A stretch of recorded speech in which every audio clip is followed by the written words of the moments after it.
First வந்து heater first on பண்ணிடணும். உங்களுக்கு வந்து டெம்பரேச்சர் வந்து இங்க வந்து 20 டெம்பரேச்சர் இருக்கு. டெம்பரேச்சர் இங்க வந்து வரணும், ரீச் ஆகும். ரீச் அதுக்கு மேல போனா கூட பிரச்சனை இல்லை, 30 போனா கூட பிரச்சனை இல்லை. அது வந்து இதுலயும் வந்து நம்மளுக்கு வந்து 120 118 அப்படின்னு சொல்லிட்டு இதுலயும் வந்து டெம்பரேச்சர் மேல வரணும். இதுல வந்த பிறகு அப்புறம் வந்து வாட்டர் லெவல் வந்து நம்ம ஊத்துறது வந்து இது வழியா வந்து வாட்டர் ஊற்றணும். இது மேல வழியா ஓபன் பண்ணிட்டு தண்ணி இது வழியா ஊற்றணும். இன்கேஸ் நீங்க ட்ரைன் பண்ற மாதிரி இருந்தா இந்த வால்வை திறந்தா உங்களுக்கு வந்து ட்ரைன் ஆயிடும், தண்ணி வெளில போயிடும். அதே மாதிரி வாட்டர் லெவல் வந்து பாக்குறது வந்து இங்க இருக்கு. இந்த கேஜுக்கு மேலதான் நம்ம வந்து தண்ணி ஊற்றணும். இது வந்து அப்படி ஊற்றலன்னா இங்க வந்து பஃபர் அடிக்கும். அந்த வாட்டர் லெவல் வந்து கம்மியா இருக்கு, லோ லெவல் பஃபர் அடிச்சு. இப்போ வந்து ஸ்டார்ட்ன்ற பட்டன் வந்து இந்த லாஸ்ட்ல இருக்குல்ல, இந்த பட்டன் சார். இப்ப நம்ம ஸ்டார்ட் கொடுத்தா சைக்கிள் வந்து உங்களுக்கு வந்து ரன் ஆகும். இங்க ப்ரெஷர் வந்து மேலே ஏறும், இந்த சேம்பருக்குள்ள உங்களுக்கு வந்து ப்ரெஷர் ஏறும். இது வந்து 20 பார் வரைக்கும் போகும், உங்களுக்கு 20 பார் வரைக்கும் போகும். இது போனோடனே இப்ப நான் 5 மினிட்ஸ் வச்சிருக்கேன் உங்களுக்கு. இப்ப 20 ரீச் ஆனா நீங்க கவுண்ட் பண்ண ஆரம்பிச்சு மைனஸ் அப்படியே கொஞ்சம் மைனஸ் ஆகும் உங்களுக்கு. 5 அப்படின்னு 3 4 2 அப்படி மைனஸ் ஆகி உங்களுக்கு சைக்கிள் முடிஞ்ச உடனே இங்க வந்து பஸ்ஸர் அடிக்கும். உங்களுக்கு பஸ்ஸர் அடிச்சு அது வழியா வந்து எக்ஸாஸ்ட் வழியா வந்து வால் வந்து கேஸ் வந்து போகும். உங்களுக்கு ப்ரெஷர் வந்து உங்களுக்கு ரிலீஸ் ஆகும். 22 செட் பண்றது. 22 எப்படி செட் பண்ணா, ஹோம் பேஜ் போயிடணும். ஹோம் பேஜ் போயிட்டு 15 பேஜ் 15 போயிட்டு ஓகே கொடுங்க. ஓகே கொடுத்தா இங்க 5 மினிட்ஸ் இருக்கு. நீங்க 20 மினிட்ஸ் தான் எப்பவுமே வைப்பாங்களே. 20 மினிட்ஸ் கொடுத்து ஓகே கொடுத்தா ஓகே ஆயிரும். திருப்பியும் பேக் ஹோம் பேஜ் வரணும்.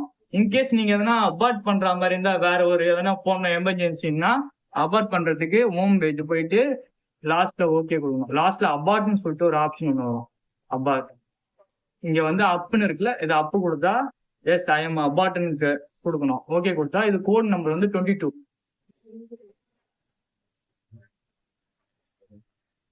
கோட் நம்பர் 22 ஓகே கொடுத்தா அபார்ட் ஆயிரும். உங்களுக்கு அது கேஸ் வந்து லீக் ஆயிரும், ப்ரெஷர் வந்து.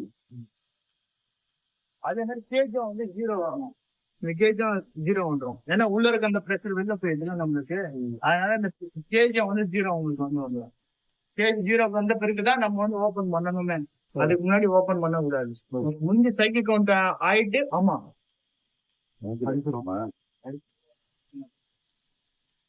இப்போ வந்து வெளில போயிடுச்சு, ஸ்டீம் எல்லாம் இப்ப வெளில போயிடுச்சு.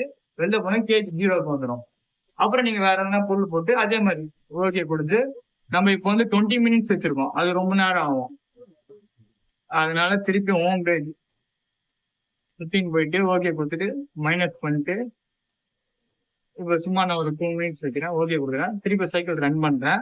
திருப்பி உள்ள இங்க இருக்கிற ப்ரெஷர் என்ன ஆகும்னா திருப்பி ஜாக்கெட் வெளியே ஆகி திருப்பி கேஜ்ல ஏறும் ப்ரெஷர். உள்ள ஜாக்கெட் வழியா போயிட்டு அப்புறம் இங்கேயும் திருப்பி கவுண்டிங் வந்து உங்களுக்கு வந்து மைனஸ் ஆகும். இப்ப 20 வந்த பிறகுதான் நம்மளுக்கு வந்து இங்க மைனஸ் ஆகுமே. 5 மினிட்ஸ் 2 மினிட்ஸ் மைனஸ் ஆகும். இப்ப 2 மினிட்ஸ் வச்சிருக்கேன். இப்ப பாப்போம் உங்களுக்கு வந்து பஃபர் அடிக்கும்.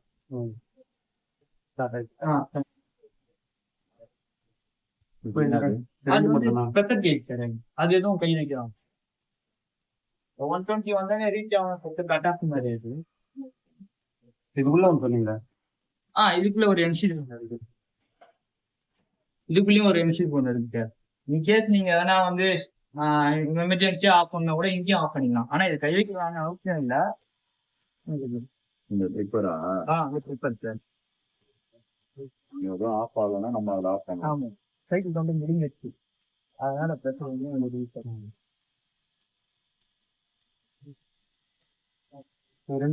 ஆமா 2 தான் சார்.